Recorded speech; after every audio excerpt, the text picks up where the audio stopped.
And we're singing. We're singing. Dun, dun, dun, dun, dun. Time to talk. Beauty and the Bitch. Morgan. Oh, hey. Hi. So, here's the thing. I've got a really powerful quote for you that I wrote myself. You personally wrote this bit I of wrote information. this personally, okay. yes. Now, if you were lying... Well, I wouldn't... If I was lying, would I remember that I wrote it with a felt tip pen? You would go to prison. I won't do well in prison. Okay, I have 911 dialed up on my phone just in case it sounds fraudulent. Okay, you're going to go to prison too because this is not an emergency. But, okay, here's my quote. There are 3 things all wise people fear. The sea in a storm, a night with no moon, and the anger of a gentle person. What do you think about that, Morgie? Is that brilliant? It really is brilliant, though. It really is brilliant, yeah. Okay, well, I'm going to tell you what. This quote that I just created, right? You thought of this. I did what I thought of it. I changed the pronouns. Well, not pronouns, but originally Patrick Rothfuss wrote this, but he said all wise men fear, blah, blah, blah, the anger of a gentle man. And I turned it to person because I'm a millennial. Yeah.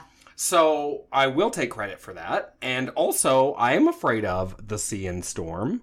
I am vaguely uneasy, at least, about a night with no moon. Yeah. When we were on vacation at the lake, I just came back from the lake recently. Morgan was there for part of it. Whoop, whoop.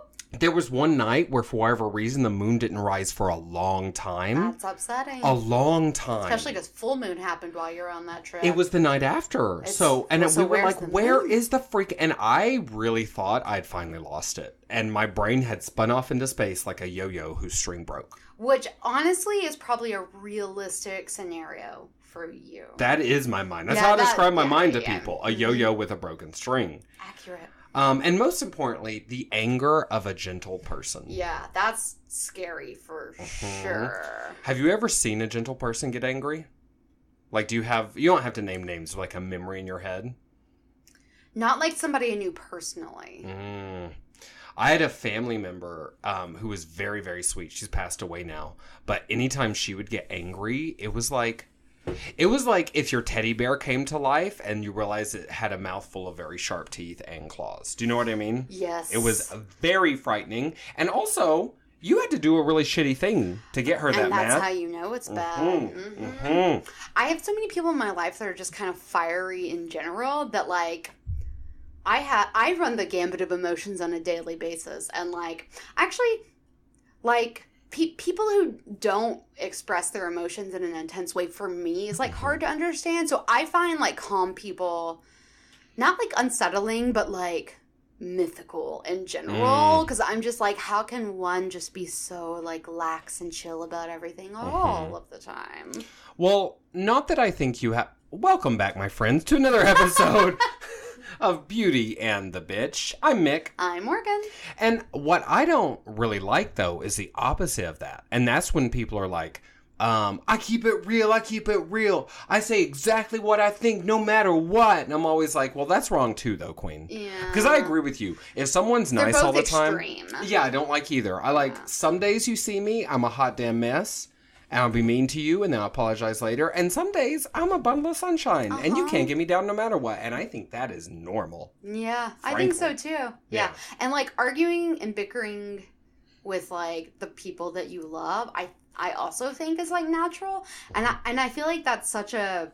Not a problem, but when you see other people try to be I never fight with my partner. We're perfect in every way. I'm you're fucked up if you're saying that. Because if you're not even comfortable enough to admit that you fucking hate that person sometimes, you're not comfortable. That's that couple that tortures squirrels to death together. Yeah. You know what I mean? Sociopaths. Or just cries in the closet and pretends everything is fine. Those are those people. While humping the brooms. Been there. Hey.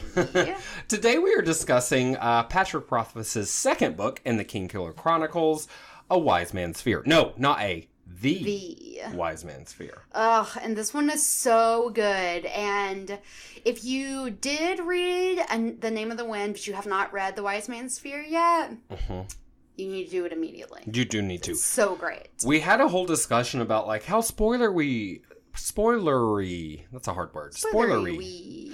Yes, we're going to be on this episode. It's a tough call. We decided against spoilers. In general, we will spoil left, right, up, and down. But we really want you to read this book. And we think there's a possibility you personally, yes, I'm talking to you, haven't read it, and you really should. So we're not going to spoil it.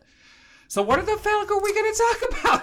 Well, okay. So another reason why you should read these two books in this trilogy that's not yet completed. I read this really great quote by George R.R. Martin about the wise man's fear. And basically, this is paraphrasing, but basically he was like, I got this book the second it was available. I stayed up until 5 a.m. the next morning to finish it. And frankly, he's a fast reader because it is a big book. And that's a lot to finish in that amount of time. I definitely did not read it in a night. No. But he said, he was like, this is insane. It's incredible. This is like one of the greatest fantasy books that's ever been written.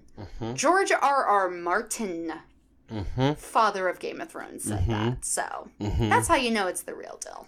I totally agree with that, though. I mean, that's why, I was drunk last episode, and I was listening to it. Well, slightly. It does tend to happen. Accidentally. You dose me with wine in my cup. I do. I am guilty. And I screamed at various points throughout the episode about how this is a really notable fantasy book that people are going to be talking about, hopefully, for quite a while. Yeah. So I'm not surprised George R. R. Martin loved it. I know. I think they're better than Game of Thrones. Oh. I will say that. I actually 100% agree with that. Maybe that is a hot take because Game of Thrones is more saturated, but we're not, I'm talking about the books, not the show. No, the show's a whole different beast. No, but people just like, because Game of Thrones has been around for so much longer, it's one of those things. But yeah, I agree 100%. I think he has a better writing style. The narrative is quicker paced. And maybe Game of Thrones has more information because it's more spread out and there's more characters. But Patrick Rothfuss holds his own with like that as well. And world building. He has a lot going on. Oh, yeah. World building is insane. So great. And Rothfuss's magic systems, which we talked about linked like the last episode, I think they're better and more fun. They're brilliant. Yeah, in Game of Thrones, it's very ambiguous. Like, all the magic is like, it just is. Yeah, it's all She has fire magic. Fire priestess. Accept it. She's old, she's young, she's hot, she's not. Who knows what to believe? A manifesto. Yeah. But I mean, magic is as big a part of that's definitely gonna be my graduate school thesis. Oh my god, I have a bright future. But magic is as big of a part of Game of Thrones. Like, right? Magic isn't really the point in Game of Thrones. It's like adjacent. Like, there happens to be magical things. Yeah, it's just like a tool or characteristic, of the world. Whereas, like, there's magic, a dragon or three. Yeah, exactly. And this little boy, his eyes all up in the back of his head, he can see through time. I don't know what the fuck that's about. That happened to me once. This Professor Xavier ass looking motherfucker. Yeah. I mean, kind of. He doesn't look anything like him, but he is in a wheelchair. Yeah, he's crippled as fuck. Yeah. Been there. Okay. So Morgie, what briefly is even happening in this book? Like, we're not going to spoil anything, but what the hell's the point? Just a brief synopsis. So, we left after The Name of the Wind. You might recall that the way this trilogy is set up is to be a verbal storytelling set over 3 days by Kvothe, who is our hero, and he's telling it to Chronicler, who is a recorder of history. And we learn in the first book that Kvothe is a unreliable narrator. So he like super rides the waves of that with being like not extremely forthcoming about all of the information, like choosing to keep things private, but also elaborating possibly on some really fantastical story situations that are happening. But we pick up on day 2. Kvothe continues his life at university. He's got some stuff going on. He still has a beef with Ambrose, basically, who is his arch nemesis. Some shit goes down, and Kvothe takes some good advice and decides to take a hiatus. And he essentially leaves university to go on an adventure that just grows legs and takes him so many places, and he becomes so traveled and so cultured, and he learns so much, and so many great things happen, and so many terrible things happen. I was going to say, he meets some fucked up individuals. Yeah, and he basically, as a character, just like grows infinitely. And so in this like flashback storytelling, you again wonder how he came to be the Kvothe that he is today, the person telling the story, because of how crazy fantastical his adventures were. Right? It's kind of like Bilbo, where Bilbo's like, back in my day, we went and killed Smaug, and Frodo's like, come again? Smahoo? So it's like, there's a little bit of that. And then day 2 wraps up. And honestly, there's really not a lot you can say about anything without everything being a spoiler. Which is indicative, I think, of a strong plot. A tightly woven narrative, right? Because one string unpulls all the other strings. Yeah, it's like the less you know, the better going into it. Essentially, this book is like Kvothe's semester abroad. That's the way I think of it. Of college, it's right? Like his gap year. Yeah, and he like gets out there and like makes some mistakes. Yeah, you know? He does. He learns a lot. He does. He dyes his hair black and cuts it into a bowl cut. Oh wait, that was me. I still think you rock that look. It might have been the addition of the trench coat that really was like offsetting to the style. Look, no one can ever say I don't go full hog. When I choose a style, I go. You're all like, in. Now my style's simplicity. Everything I own is black, and I only own like 2 pairs of everything. Yeah. And I just wear the same shit every day. Oh, I was going to tell you actually, recently I learned that's called a capsule wardrobe. Yes!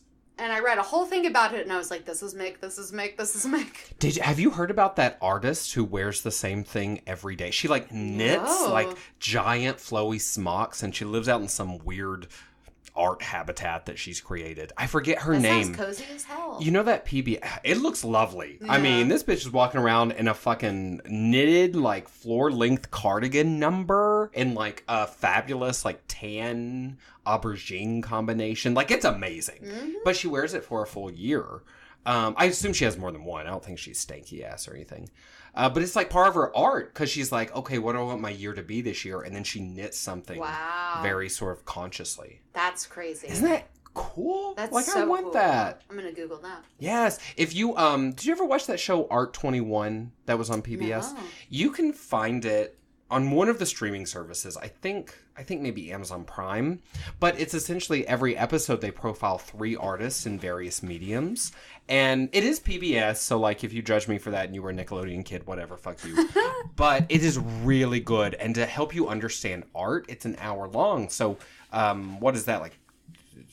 I can't do math in my head. 20 minutes each of each artist. I see. You deep dive into their process. It's not like biographical. It's like, how do they make art? It's fascinating. That is fascinating. It's really good. Art cool. 21.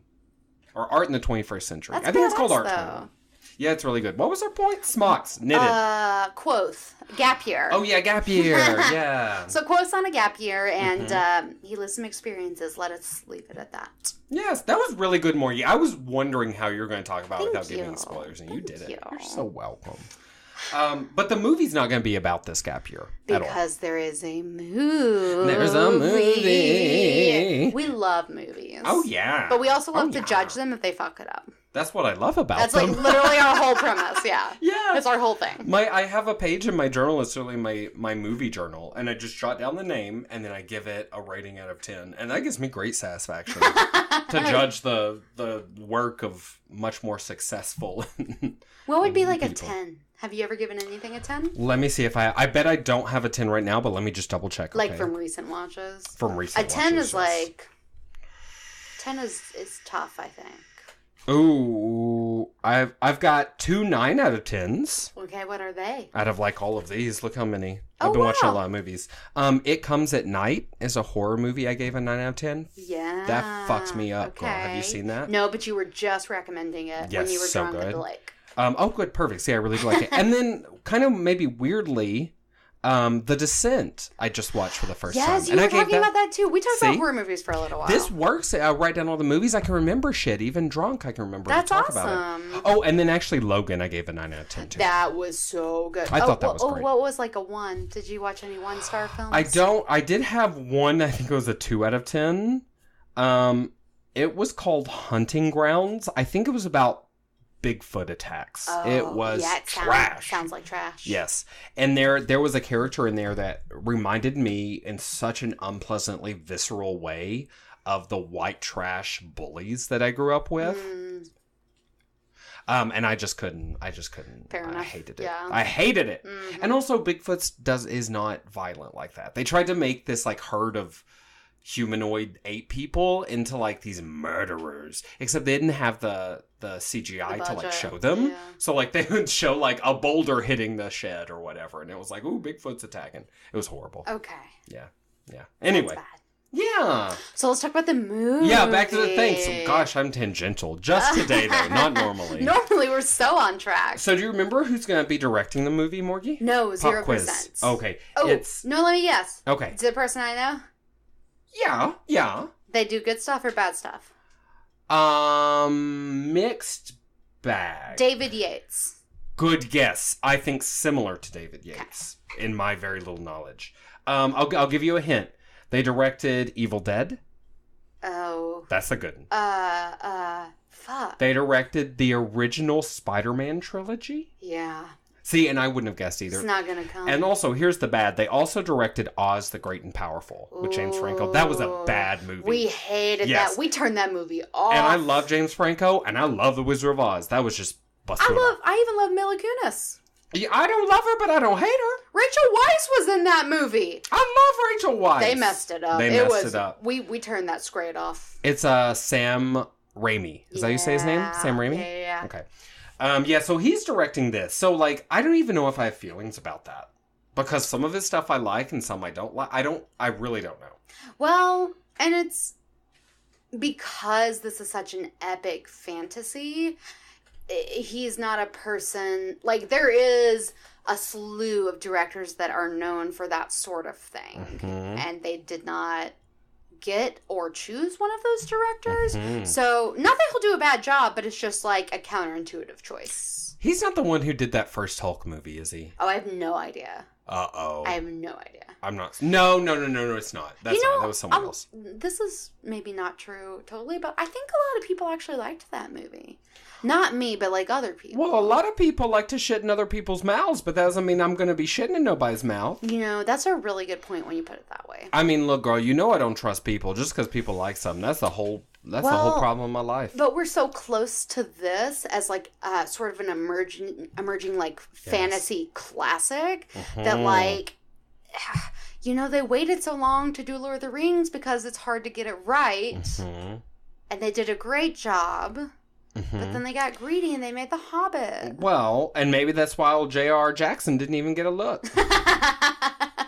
Because I actually Googled, like, was Jackson ever part of the thought process? Did he say no? Did they not want him for some reason? But reading this, I was like, he could do a great job with this book. And with this movie, I thought, are there any other big... I'm not good at directors. Yeah, I wish I was I think better. Joss Whedon would be a natural pick for something like this. Good, because you just gave me chills. Because Kvothe is like a charming hero. Mm-hmm. He's very like Captain What's-His-Face from Firefly. Or, Underpants. Yeah, that's what a lot of people call him that. I think Joss Whedon would have been a natural pick. That's a really good point, people kind of along those lines. James Gunn, who is in the media with a lot of fire right now. I think that happened maybe while you were away. Guardians of the Galaxy, no, because they found a very old tweet in which she said something, I don't know what. Something about like raping a child as like a joke. It's neither here nor there about the accusations or what's happening with him, but as far as directing styles go, again, I think he would be a good choice. Who directed the Jennifer Aniston classic Marley and Me? I actually think they actually didn't have a director. It was just a bunch of PAs. Oh, I see. Yeah, it's all coming together now. So that makes sense. Yeah.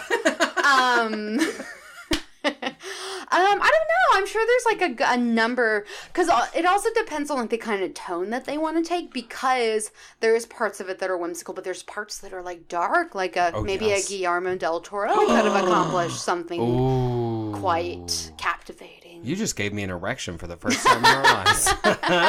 Hey! Hey-o. But you know what makes me a little worried, though? Tell me more. The script writer, as of now, and that's just the name. I mean, these scripts get picked to pieces, put back together. Yeah. But they hired Lindsay Beer, who wrote Transformers: The Last Night. Now, to be straight up, I have not seen that. Is Lindsay a man or a woman? I assumed she was a woman, and I hoped, and I even thought, oh, yay, a female writer for Transformers, but I don't know, Could be a dude, yeah. Yeah, with this person. Well, Lindsay... Maybe they're genderqueer. Lindsay... maybe... didn't want to write Transformers the last night, but when somebody gives you a chunk of money and says, we got Mark Wahlberg, budget's not an issue, put some explosions and some tiny robots and some big robots, and they send you a check, girl, I will write Transformers the last night. Amen. I will, you know what, I never judge anyone for putting out, for selling out, because I know from experience my ass will sell out, literally my ass. So... but that I will say though, even though I haven't seen that particular Transformers movie, I hate everyone I've seen. I just detest. Then you for sure will not be into that. I haven't seen that one either, but like they only get worse as time goes on, and that's like the 4th or 5th one. I think. See, and now they're doing like a Bumblebee one or something. Yeah, who is the best Transformer? I saw a trailer for that. Yeah, but also it doesn't make sense with the timeline. But that's neither here nor there. I mean, whatever. That robot just turned into an 18-wheeler. Now that 18-wheeler is a plane. Now that plane's a dinosaur. Does not exist. Shit's ridiculous. I will tell you though, that does make me sad. In a way that maybe increases my dread, because I used to love Transformers as a child. Yeah. I mean, it's a very different medium, but I'm just saying, like, just because you love a book doesn't mean the movie won't be shite. Just because you love a TV show, the same. And that's the fear. Mm-hmm. The fear is that it won't be good. Do you know what the format of the movie is? Like, are they making one movie and it's The Name of the Wind? Yeah, that's what's happening. Yes. Yeah, and all we know is that really it's so early in process still. I mean, we know Lionsgate is producing. Is that the right word? That's the house that's coming out of.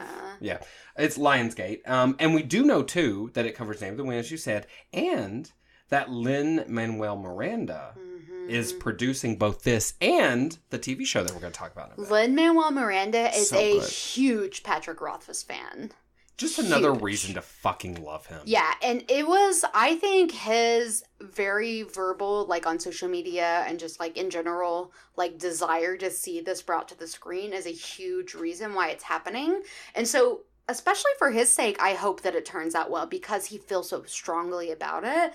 And to me, he has such a great success story of being this, like, amazing, like, triple threat, talented person. He's just good at, like, everything he does. But he wasn't, like, he wasn't always, like, famous and winning. Like, it took him time to, like, get there. And so, like, I respect his journey. But at the same time, like, now that he's there, like, he's fucking famous, he is using his fame and his clout to, like, choose projects that he believes in. And it makes me want it to succeed so much more because I believe in him and, like, the work that he does, 100%. I think he's so inspiring. He's not afraid to speak up. He's not afraid to be different. And he's not afraid to champion, like, passion projects like this. I wish more people were like that. I mean, who's that? The person who did, about the domestic abuse and the murder, and it's got Nicole Kidman in it, and you loved it. Big Little Lies. Big Little Lies. What's the name of Renee Zellweger? Is that her name? Nicole Kidman? Nicole Kidman, yeah, but Reese Witherspoon. I can never remember. Poor Girl, Reese. I'm sure it just hurts. It's okay. She's at home crying right now because I can't remember who she is. No, I think she's probably fine. No, she's distraught. Yeah, but she also is a champion for, like, passion projects. Yeah, and she has, like, a really strong mission, right, to put, like, women at the forefront of stories, which is great. And, like, also, like, she has, like, that percentage of, like, women cast members and women crew members and, like, writers. And she's trying to help people be less marginalized. Yeah. And that's great. Yeah, I really love both of them as, like, standard bearers of a new kind of creative. Me too. A new kind of celebrity. They're like the kind of people I would want to work with. Yes. Not that there haven't been people like that over the years. Of course, there have been many. But right now, they're both very obvious. They're the ones right now. And they're giving us life. Yeah. Well, and there's some... Well, okay, first of all, Lin-Manuel Miranda is also going to be in charge of the music for the movie, which is very important. So that's going to be crunk no matter what. Yeah. Well, and it should be, because Kvothe, he starts off with a traveling troupe of troubadours. Kvothe is a musician. Ademaru? The Ademaru, yeah. The Ademaru, yeah.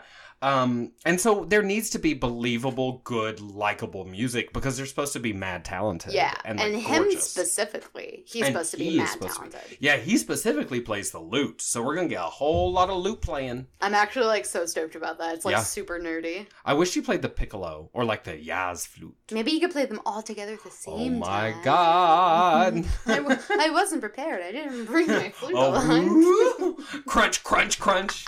That's me stepping on wine glasses. If you don't know Anchorman, I can't help you. Yeah, and also we're not friends anymore. No. Oh, we're not friends? No, if you haven't seen Okay, bye. But I was just waiting on that. America? I was waiting on it. Whoa! I don't know, though. Overall, because Lin-Manuel Miranda is there, I would say I'm excited. Even beyond the fact I'm excited for the content. I think he'll be critical enough to, like, help fix some superficial problems, hopefully. And there could be some big problems, because there are some very important casting decisions coming up that could go fatally, horribly wrong. Absolutely. Do we know any more information? Everything's like very pre-production right now, obviously. I wonder if Lin-Manuel is going to try to get himself a part in the movie, and like what role might he play? I think, and I'm certainly not alone in this, that he should play Kvothe's father, Arladin? Yeah. Arladin? Because he's supposed to be his father's beautiful, a musician. kind musician. And that's all. That's him. That's Lin-Manuel Miranda. Plus, the Ademaru sort of seemed like an ethnically ambiguous kind of like amalgamation sort of people, and Lin-Manuel is that. Yeah. They're essentially like the Romani or like the Gypsies. I'm glad you brought that up. That reminds me. I was listening to last episode where we covered Name of the Wind. I drunkenly, I think I accused Dinah of stealing from me. And made a joke about gypsies stealing things. So no one's called me out on this, but I am calling myself out because that was a drunken comment. And because, that's a stereotype, It is. And I actually really like Romani people. I don't know that many, but I feel like they are socioeconomically pretty much the same level as white trash in America. And they are socially treated the same way queer people are often treated. Hated and blamed for no real reason. So I was listening back through that and I literally self-cringed, which is the worst kind of cringe. It is. So if any Romani are listening, I love you and I think you're a beautiful people. Come on the podcast. Come on the podcast, legit. Yeah. Legit. Joe has some Romani in him. He's already been on the podcast, though. Does he really? He sure does. Oh, I think intriguing. the Spanish from Spain side of his family. Interesting. Yeah. Very cool. Yeah, and I'm just sitting over here 89% white. You're still mad about that. I sure hell am. It is upsetting. Okay, so let's talk about other casting choices. Yes. I think you are so right. Lin-Manuel would be Perfect. a great Quothe's father, whose name you just said. His name is Arladin. Yeah, that seems sweet. Who do you think... Okay, let's leave Kvothe for last, because he's obviously the protagonist. Is that okay? Work up to the and I don't know. money shot? Yeah, and I've got so many uncertainties. Well, I've got 3... Okay, we're doing... Okay. So let's start with Ari, because I love Ari. Okay. Minor character, kind of like... what did we describe her last time as? What's her face, except even more so. The Ravenclaw, the crazy one. Luna Lovegood. Luna Lovegood +++. Okay, so she's got to be somebody who can be kind of like aloof and charming and intriguing, but also like frightened at times. Kind and of like childlike. Yeah. Bird-like. I think they describe her as bird-like a few times. Big, fluffy hair, but that could be a wig, so it doesn't matter. And she's young, though. Like, and do you think she's young, or she just seems so young? I think she seems so young, and I think Ari. There's a lot more to Ari's story. That bitch is magical somehow, deeply magical. Agreed. So I think she might not be as young as we think she is. Okay, but somebody. But she needs to look young, though. God, she's like a fairy, like a little sprin person. She's so just like spry and like. It's like, who's the exact opposite of Danny DeVito? Yeah, that's who it needs to be. Like, he would be the worst possible casting. Is Danny Do you DeVito. have somebody in mind? Well, now I didn't come up with this on my own. Okay, but I was looking up online. I was trying to get some ideas because I'm not good at this thing. Like, I can never even remember Gwyneth Paltrow? No, what? Reese Witherspoon. I'm so sorry, Reese. When I see you at the Halloween party, I'll apologize face to face. So I'm not good at this, but people online were saying Alexis Bledel. And I was kind of like, I could actually see that because she's got those huge blue eyes. She has not aged as well. Oh. I think she looks pretty young in Handmaid's Tale. Do you really? Well, I mean, she looks haggard because she's living in hell, but I thought she looked... Okay, fair enough, though. Maybe a little too old. I think like an Alexis Bledel type, for sure. In my personal opinion, I feel like she's a little too old to pull that off, but I get why people... Like, I think Alexis Bledel circa Gilmore Girls is a great choice, but that was 15 years ago. What about... Who was the star of the recent Oprah Winfrey vehicle? We did an episode on it. It was one of your favorite childhood books. Yes, that little girl. I have no idea what her name is, and I still haven't watched that adaptation, so I don't know how she is in person. I've heard she's amazing. But she is gorgeous and tiny. Yes. Which seem like really solid basings for this character. Okay. So someone gorgeous and tiny who's not old and ugly like Alexis Bledel. Morgan's words, not mine. Morgan's words. I didn't say she was ugly. I said she was old. Fair. But they need to have those big eyes, though. Hey, is fucking Frodo free? Elijah Wood. Oh my God, can you imagine? Ageless and timeless. I mean, why not? Let's get Paul Rudd to play Kvothe. Yeah. Casting age does not matter. Okay, what about, I think this is an interesting one, Master Elladan, the naming master? Because he needs, I thought of him as like beautiful but weird. He, in a lot of ways, reminds me of Xenophilius Lovegood, like Luna's dad. Oh. Except actually smart underneath all the aloofness. Because, like, he has that kind of, like, Xenophilius quality where he's like, I'm floating around and just rambling about whatever. Ha ha ha, it makes sense to me, but you have no idea. Except his things are, like, profound underneath it all. Yeah, and very serious and life-threatening. But, like, that kind of, like, air. Like, the air about him is kind of like that. You know, and he's funny. He's like a prankster, too. Yeah, he's like, well, and like, and also mad, like fully mad, too. So, like, sometimes his jokes, you're like, girl, that might be funny in, like, another universe or something. I was thinking, you know that man who played the Scarecrow in the Batman movies? I forget. I think his name's Cillian. Cillian Murphy. Cillian Murphy, yeah.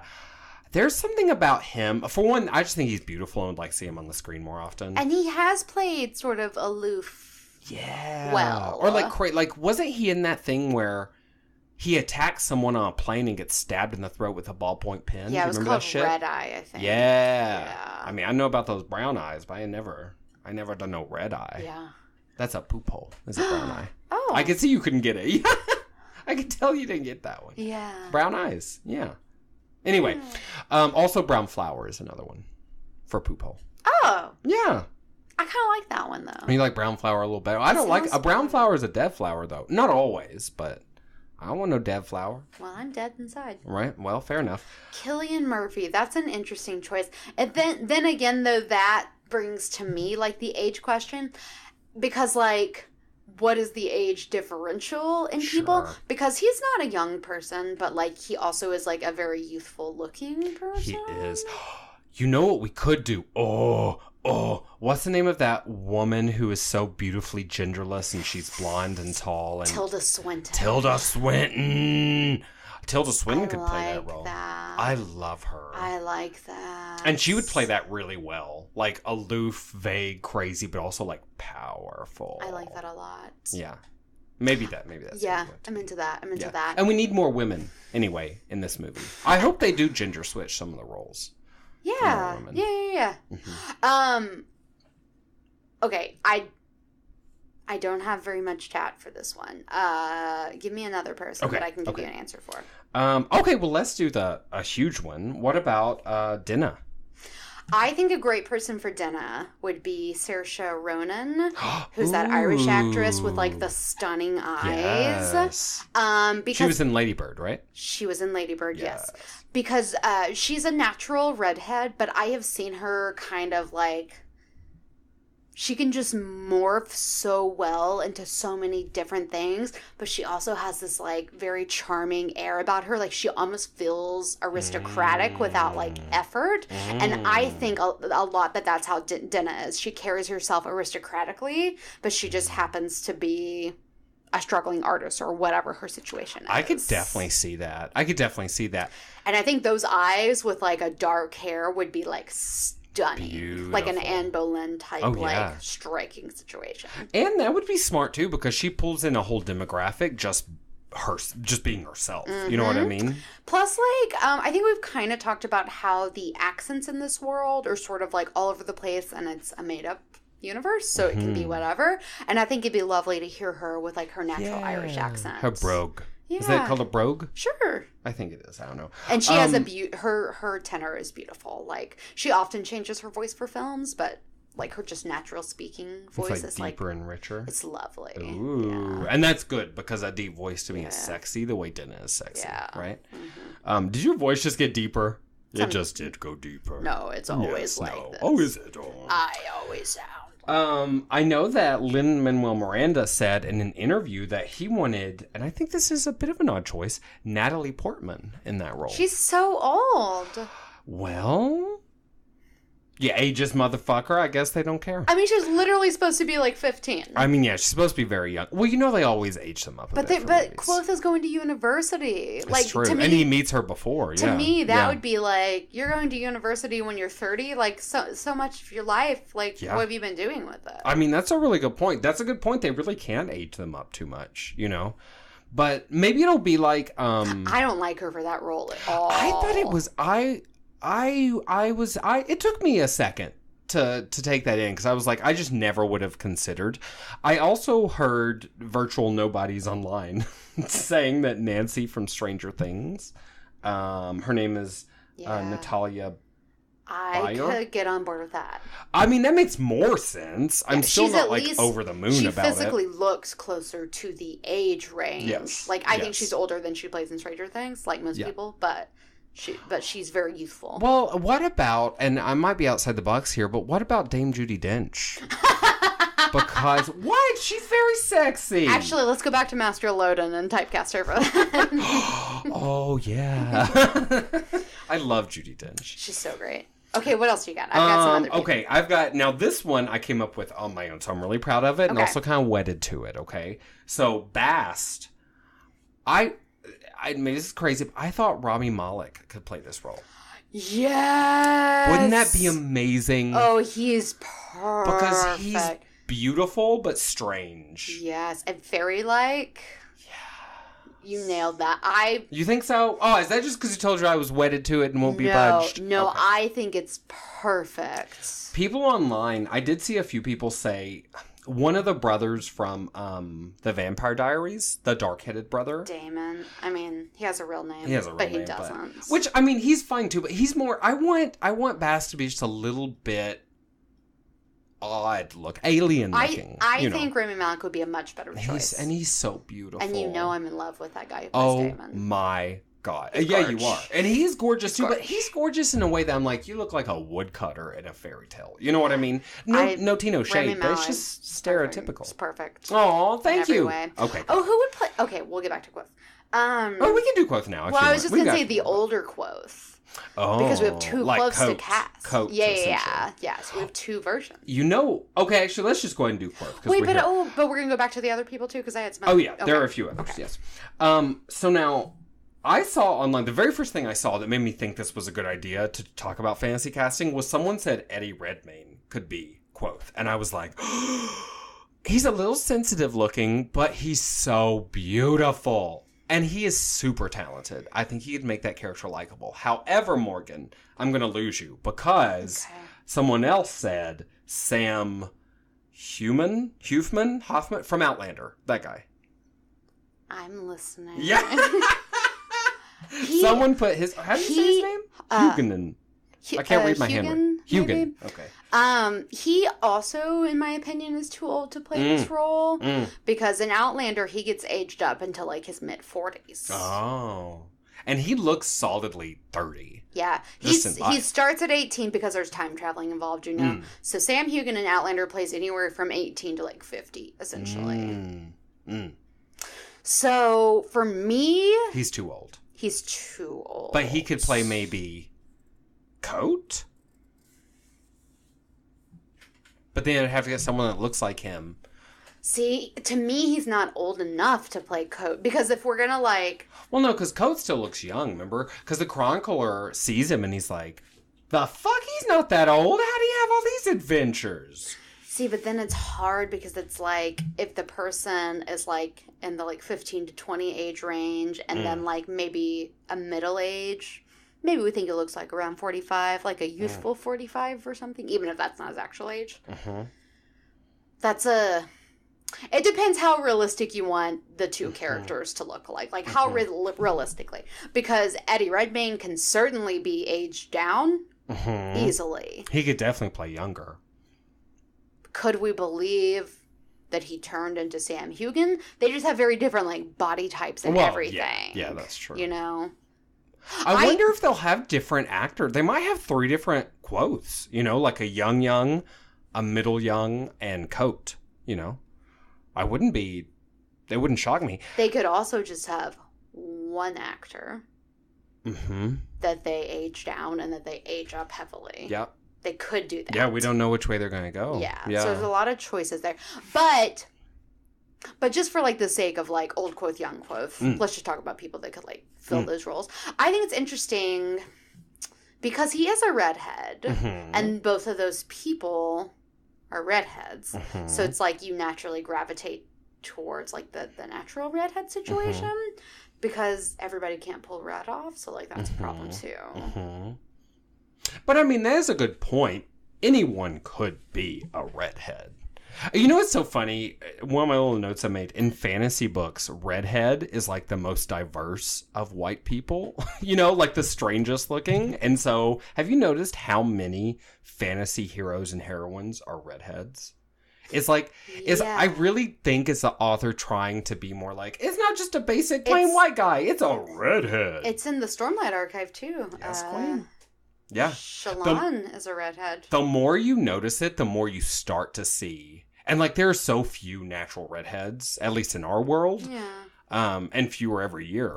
But I could get on board with Sam Heughan because to me, he has that kind of, that sort of, like, roughneck look to him. Whereas, like, Kvothe had, not like a street life, but he was like he's in a traveling band of like family members and community. So like they didn't always have very much. In fact, a lot of the times they didn't have very much. Also, Sam Heughan is a singer. Oh, so he has the ability to accomplish that. So is Eddie Redmayne, though. Remember in Les That's Mis? Not shocking. Oh, duh. Actually, Eddie Redmayne is a singer, but I don't enjoy listening to him sing. You hateful. I'm not hateful. He has that kind of voice where it's like, you're talented, but it does not mean that I want to hear you. I'm thinking of, there was one specific person we went to high school with who had a great voice that I hated. I don't know who that is, but we'll talk about it offline. Yes, we will. Yeah. No, I'm going to tell you right now with my eyeballs. Telepathically. Yeah. There is one more we haven't talked about that I saw bandied about online. Who? Domhnall Gleeson. Is that how you say his name? Domhnall Gleeson? Yeah. Because he could be younged up to an extent, but I think he's too old looking. He just doesn't have the youthful verve. He was in Brooklyn, which is a movie that Saoirse Ronan starred in also, and they looked cute alongside each other. Oh, were they a couple? Briefly. Oh, that's weird. They're both that's Irish. A huge age gap between them. I mean, it's not weird. That's fine. Age is a number. But I'm just saying. But like you said, he looks very youthful. That's notable. Yeah. I don't know, though. He looks youthful in a haggard way. But it's hard for redheads. They're so fair that their skin... It's hard for them to keep their skin. Yeah, it's hard for me to think about casting for like a teenage age ring because so many people cast in teen roles are 30. Yeah. Oh, speaking of that, for Ambrose. So this is kind of ridiculous, but I hope they cast someone who looks way too old. Like, do you remember the boyfriend of the pretty girl in Napoleon Dynamite, the blonde guy who looked solidly 40? Yes. His name is Trevor Snar. I looked it up. He was recently an extra in Agents of S.H.I.E.L.D. Oh, nice. And I want him to play Ambrose, because I want him to be an old-looking man. But he's supposed to be attractive. I know, but I just hate him. What do you think about this? Well, Trevor Schnorr was attractive, but just in an old-looking way. What do you think about this? Huh. Tom Felton. Draco Malfoy. I could see it. I don't know if he'll do it because it's like typecasting. Because he always plays the character. But he kind of did it when he was on Team Flash. He was kind of the asshole. Until he just disappeared. No one ever mentioned him again. He went away to he got a grant to study or something. Oh, sure she did. Okay. Yeah. He also played an asshole in some Planet of the Apes movie he was in. He doesn't do a whole lot, which makes me think that he might. He would be available, probably, unless he, accepted a new thing. Well, I do love him. And I do still find him sexy He's at this so day. sexy. Yeah. And I think he plays such a, damn, he's such a dick, but God, I can't quit looking at him, sort of person. And especially now that he's aged kind of into it so gracefully. It's looking fine and mean as shit. Yeah. Yeah. I mean, and that would be cool, too, if, we look back in 50 years and we're like, oh, he played the shitty character for 40 years. I mean, I kind of think that's a great career. When I look back at 80s movies, I'm like, the asshole, the asshole. About that. Yeah. I'm pretty into that. I think that's pretty great. I think he could and should embrace it. Who do you think should play Devi, the moneylender? I think Maisie Williams, who plays Arya Stark, would be a great. She's really young, though. She is, though, but didn't the girl who played her, wasn't, and I might have invented this, but I thought that, she was, too, for, just looking at her, it was why is she, so experienced and savvy and smart and scary and accomplished for how young she is? And to me, that could be perfect. I think she could be a good fit for that. Because also she's kind of she's super fucking scary, obviously, as Arya. She transitions into that really well. But, just looking at her, she's this sweet little pumpkin pie until you fuck with her. And then sweet little hot pie. And then she'll, hot pie! Hot pie! I agree. Age range is, all over the place with what I'm saying and maybe with what they'll do. But I think Maisie Williams or a Maisie Williams type. I think that could be great. I'm not opposed to that. I was thinking, now Devi's supposed to have blonde hair in the book. Now, who cares if that actually comes to, who cares? That doesn't matter. But if they really don't care about that, I was thinking Ruth Negga. Yeah. Is that her name? Yeah. Why can't I ever do anyone's name? Yes. And also from Agents of S.H.I.E.L.D. Yeah. I think, because remember we were talking about, I thought she was miscast in Preacher, and I still stand beside that, but I think. You think she'd be good for this? I think she's so she's small but powerful, spunky, and she plays conniving really well, which Devi kind of is because of her black market lifestyle. Yeah. Just as I think either of those would be great. Yeah. Frankly.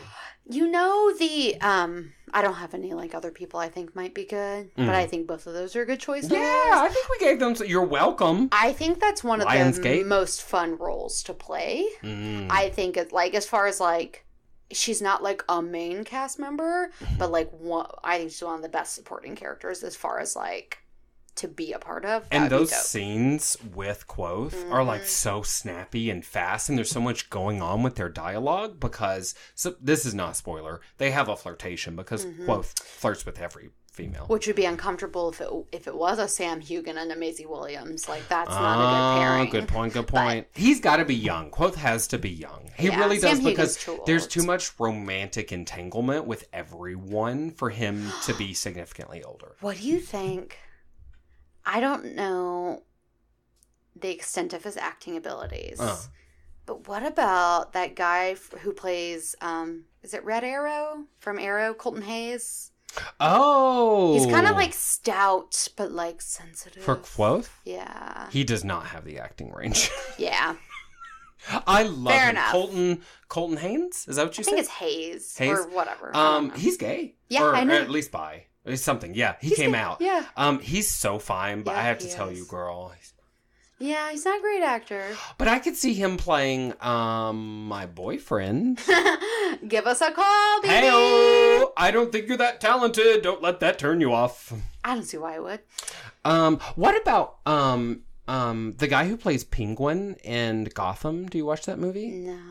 No. He's weird. He would be like Snape as Kvothe. You know what I mean? But he's got real pale skin and would look amazing with red hair. Lord... Why is his fucking name? I'm gonna look it up. But he's a fantastic actor, and he's charismatic enough to make the Penguin likable. Just let that sink in for a second, because the Penguin's probably the grossest character in all of Batman. Lord Faring Taylor, that's my guess. TV.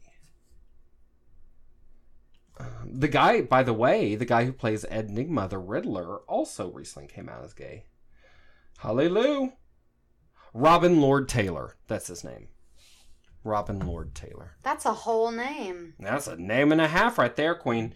He's not... I mean, look, he's best known for playing... What? Oh. Who'd you see? Did you see him? No, sorry. Who'd you see? I saw a person that the internet thinks should play Kvothe, the older Kvothe. Oh, yeah? Who? And I think this is great. Tom Hiddleston. Oh, sure. If he played an older Kvothe, we could certainly find a cheekbone, rugged, younger man to fill that. I don't think it would be too much of a stretch to do. Well, they would just have him play all the roles, except for the youngest roles, I bet. I bet that's what they're going to do. Because he's not that much older as Kvothe. He's not that much older. It's like maybe 10 years have passed at most. So I think he would play all the roles. But I was going to say, he does look a bit like Eddie Redmayne. But they would choose one or the other. Yeah. They would do both. But he does look a bit like Eddie I Redmayne. love Tom. I mean, a bit. You know. I love Tom Hiddleston, though. You know who I think should play the Chronicler? That's the last one. You're never going to guess. It's the best casting, though. Okay. I also want to talk about that angry professor because I have a good casting for that person. Okay. The Chronicler. Somebody to play the Chronicler. You're never going to guess. This is a wild goose chase for you. You're never... Whoopi Goldberg. What, I'm totally serious. Yeah. Why not? Why Get not? Whoopi Goldberg up in there. There are enough women. There's no reason the Chronicler need be a man. And though I'm sure they do describe him in the books, girl, who remembers what the damn Chronicler looks like? He's small, slight, and smudged with ink, you know? And I think that Whoopi Goldberg would be wouldn't you love every time you come back from the main story to have her and fucking Rami Malek and whoever we end up playing. And Tom Hiddleston. Oh my God. Oh my God. I'm in love with that room. Yeah. I think that's intriguing. It's a stroke of genius. I don't know that I'm 100% Morgan, on board. I will put bamboo shoots under your nails. Bending. Uh-huh. Or inviting like a different person of color. Uh-huh. No, it's too late. You're racist. You hate Whoopi Goldberg. You like The fucking View. What's wrong with that? That's where this is coming from. Maybe. I just assumedly. personally feel like Whoopi is maybe past her prime for the acting situation. Oh, past her prime. You are so ageist today. For acting? Okay. Secondary option, Joy Behar.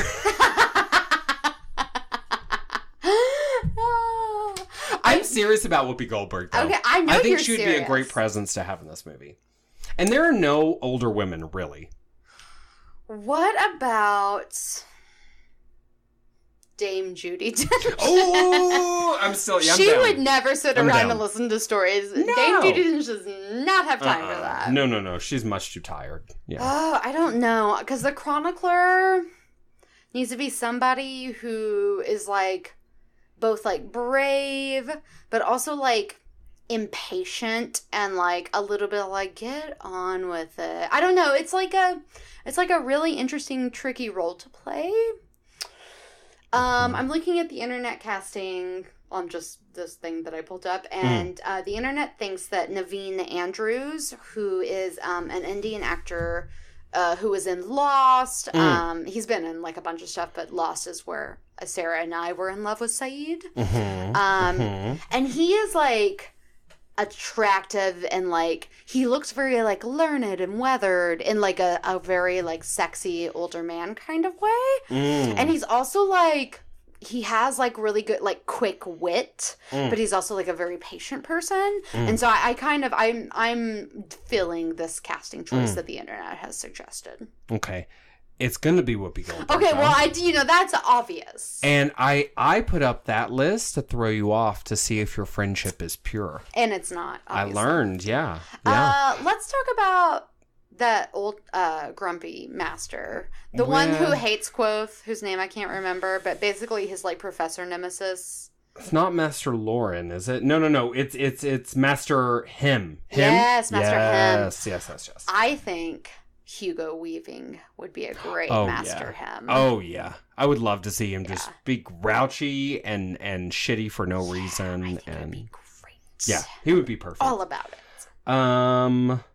I'm looking through an old casting of my own. They want Ian McKellen to play Master Lauren, who's like, I think he's like the headmaster. I dig that. I'm fine. I love Ian McKellen anything. Like, I don't give a shit, really. Oh, and by the way, how do you say Bill Nighy? Nighy? Nighy? Just Nye. Like the science guy. Oh, Bill Nye? Yeah. That's how you say his name, really? The British one? Yeah. Yeah, it's Bill Nye. Oh, I didn't know you spelled it that way. People are saying he's a good thought for the Chronicler. Oh. And I see that. He's so amazing in everything he does. I mean, he's no Whoopi, but... Bill Nye. That's an interesting choice. Let's see. Yeah, and then there are other characters, but they're not even characters I hardly remember. I mean, his friends, Willem and Simon. Yeah. But I mean, who cares?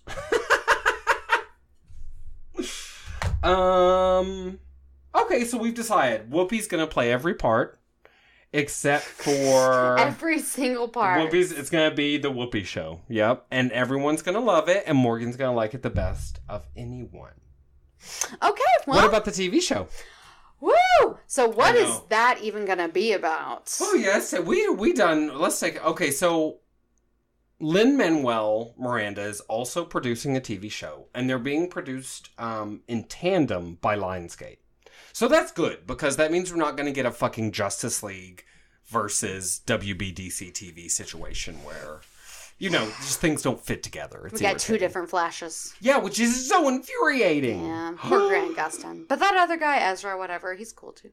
Yeah, Ezra something or other. Yeah, he's fine, but he's no Grant Gustin, who should have played that role in the whatever. Everyone knows how we feel. Yeah. All we know right now is that it's airing on Showtime, and it is a prequel that's going to follow two traveling musicians, assumedly members of the Adima Rue. You listened to it on audiobook, didn't you? That is such a gift. Girl, because these words. Girl, left, right, up, and down, and now they're stuck in my head wrong, so it's even worse. Happens. You know? But Morgie, if you were thinking two traveling musicians, we know it's going to be a prequel to Name of the Wind.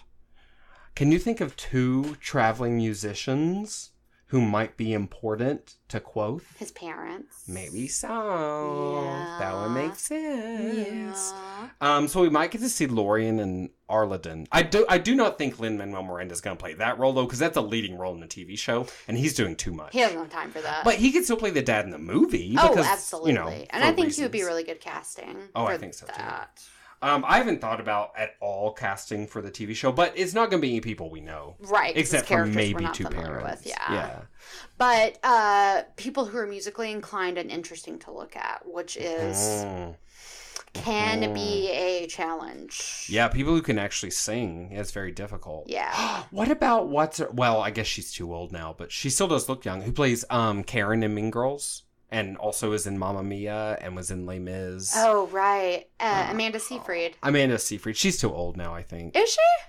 Well, I think his parents are really young, though. But, I mean, she looks young. But she can sing. I love her She's a great actress. I love her She has pretty voice. good range. And she has a lovely voice. And you know the whole theory, and this isn't a spoiler because this is really kind of a fan theory, is that she is the sister of Meluan Lackless, who is Mayor Averon's wife in the Wise Man's Fear. Oh, because she runs away with the Ademaru. Yeah, and that's why Meluan Lackless, whatever her name is, hates the Ademaru. I haven't read any fan theories, which is so unlike me. I've been so busy with like reading in life. No.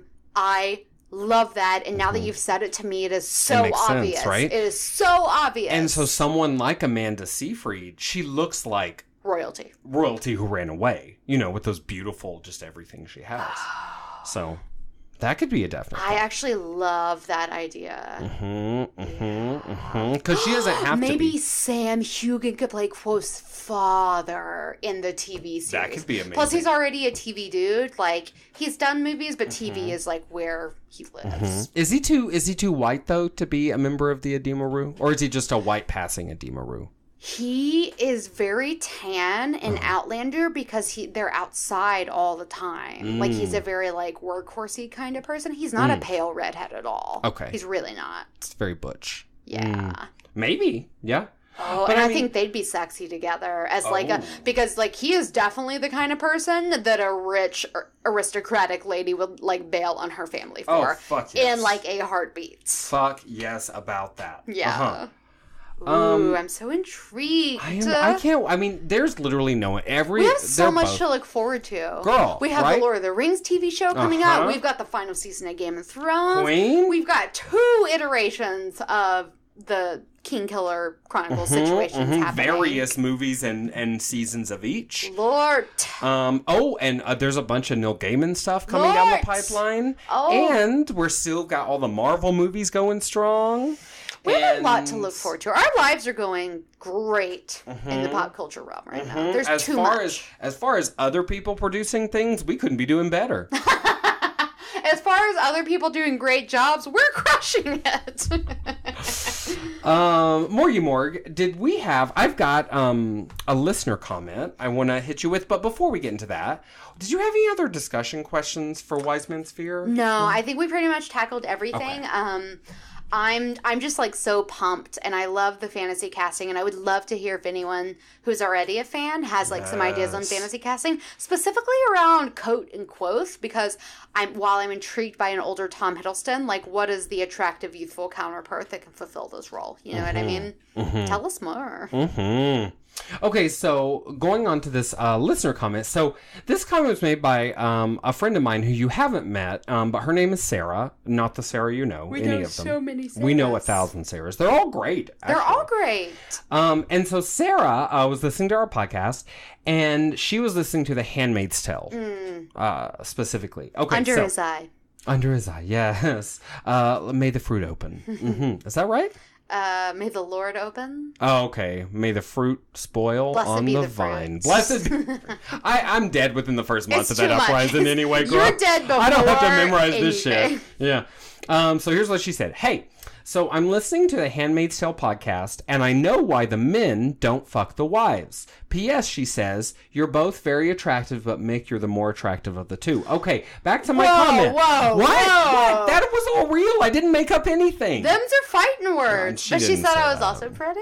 She said we're both very attractive. I'm just more of the two. Well, whatever. Well, she said no, she didn't actually say that. I made that up. So they talk about, back to Handmaid's Tale, they talk about lust being brought into the house. If the woman is infertile, they are not supposed to have lustful sex. It's only for the purpose of procreation. And now with season 2, which I still haven't finished, they show commanders who have their own children with their wives. So yeah, I think they do. See, and so season 2 wasn't out when we recorded that, for one thing, because we were doing it for season 2. But I think because Serena and Watford can't conceive, they aren't supposed to fuck. But if they're actually fertile, they have ceremonies between husbands and wives. That's so gross. It is gross. It's just everything about it is so gross. Yeah. But you know what's not gross? When our very kind listeners write in and give us more information or correct us. We're open to correction. We get pretty toasty recording this podcast. Yeah, we do. So we say some crazy shit. Yeah, sometimes we say mean things we don't even mean. But sometimes we do mean them. I was going to say, sometimes I say mean things I very much mean. Yeah, it's accurate. But sometimes not. Well, you know what, Sarah? You are the listener of the week this week. Thank you so much. You're such a winner. you have won hours of free content. And you've already received your prize. Be sure to check in on Beauty and the Bitch wherever you get your podcasts, and it's all for you. Yeah, exactly. It's all for you, Sam. No, I am glad that she like clarified that subject, because again, it's an interesting point, because it's this whole religious concept of like lust being removed from the equation, but obviously lust still exists. We have commanders getting blowjobs from their handmaids, taking their handmaids to like sex clubs, having sex with their handmaids outside of the rituals, and like various other things. So like, why wouldn't they do it with their wives? Like, even if it's like, this is forbidden, like, you would still assume that some people, and maybe other commanders do, but like, Watford is like such a weirdo. Yeah. Well, he's gross, and Serena Joy, though evil, is stunningly beautiful. Yeah, and she's his kind of evil. Yeah, exactly. I mean, they're evil, that they made each other more evil over time, you know? I think maybe we can just put it down to the patriarchy being a piece of shit and not wanting what it could have. That show was so frustrating. It is frustrating. It's one of those shows that, like, obviously it's so well made and, like, great and fantastic. I almost want it to just wrap up, though, because it's, like, such a chore sometimes to be a part of it. You know, and it's funny, it's sometimes you want things to be timely, but sometimes things are a little too on the nose. Like, for example, oh God, what's that Disney movie about the small blue man a small little blue monster set in Hawaii, and the little Hawaiian... Lilo and Stitch. There was a scene, and that came out right around 9/11. Oh, did it? Maybe the year of or year after. And there was a scene where there was like a plane or something, and they were like flying the plane through a city and like skimming the plane against the buildings, and they changed that scene because they were like, oh, nope, actually, too on the nose. Like, we don't even want to harken back to 9/11 in any kind of way, because American audiences will not like that. And, I mean, Handmaid's Tale, I think part of the reason this is being aired right now is because things are starting to feel very kind of dystopian, but everything feels dystopian. So, like, a dystopia seems like a shit cherry on a shit cake. You know? It's already made of shit. I don't need more shit. Yeah. Yeah, but it is good, though. Very good. Yeah. And thank you so much, Sarah, for writing in. Thank you. We love it. We love to hear from our listeners. Yeah, we do. Do you have a pluggy plug this week? Yes. All right. Thanks for tuning in, everybody. We're super pumped, obviously.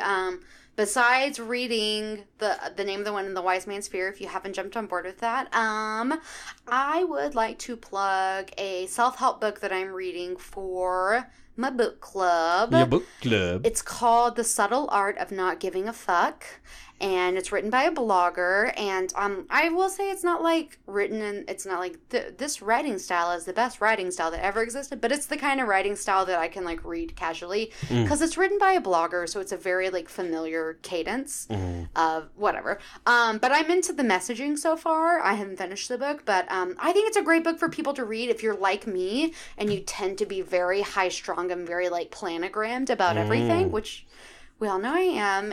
Which is, I think, mostly a good quote. In a lot of ways it's great, but it's also sometimes like, this thing didn't go the way that I wanted it to. Instead of having like a complete anxiety attack about it, how about you just give less fucks that it didn't go right? So it's basically like, for me, my mantra to be like, why do you care so much? And if you're like me, maybe this is a good book for you too.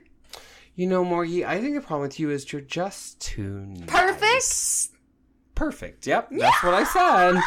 That sounds interesting, and I think I could maybe give that a read. I think a lot of people give that a read right now. It's a quick read, too. Because I'm giving a fuck about a lot of shit, and I should be giving a damn. Yes. You know what I mean? I don't give a fuck, but I do give a damn. Heyo! That's vintage Chris Crocker. Can you believe it? Yes, from way before he did his Leave Britney Alone video. Yeah. Okay, so this week I'm going to plug something that you're going to find very helpful if you did not, or are not planning to, did not listen. Oh, I fucked that sentence up. If you're not listening to the audiobooks of Kingkiller Chronicles, there is a video on YouTube, and it is titled Pat, as in Patrick Rothfuss, pronounces Kingkiller names. Awesome. It is like 15 to 20 minutes long. There's a lot. But he pronounces every single name. And That's if you go down in the incredible. comments, people give you the timestamps if you don't want to watch the whole And thing. he's interesting to look at, too. Yeah, and he's It's fun. You know, engaging. if you like him, you just watch him be himself. I think I'm going to watch that anyways, even though I already know. It's quite good. And I listened to it again. I listened to it before both of our episodes because I was just trying to hammer into my brain the way things are supposed to sound. Because really, girl, if you read these books, be forewarned, you are mispronouncing everything in your head. Yeah. It's not what it looks like at all. It's like Hermione on crack. Yep, Hermione. Yep. Girl. Hermione. But that's it. Yeah, it's on YouTube. Check it out. And I guess if you're already on YouTube, you might as well check out our Beauty and the Bitch YouTube page. Girl, there's so much to see there. We've got every single podcast Yup. episode. Oh, except for one. Except for that one. And we also have weekly episodes of Let's Queer Witcher 3, which is very queer and very witchy and very 3. And like, let's do it. Yeah! Beauty and the Bitch on YouTube. Yeah, so check that out. And you can also follow Beauty and the Bitch. Facebook's where we're most active. Find us on there at B&Bcast or just search Beauty and the Bitch. We're all up in there. Follow our page. You can find us on our website, bnbcast.wordpress.com. You can find us on the gram at bnbcast. And you can find me personally on the gram at Morganized Mess. Or check out my website, morganizedmess.com. And you can find me right behind you right now. Don't feel safe. Don't feel safe, little lady. I like the way you look in that wig. All right, bye, baby. Have a great evening. We love you. Don't be frightened. I think we really covered that up. I think so too. 3 things the wise man fears. That 3 times. Yeah, Yeah. Your wig.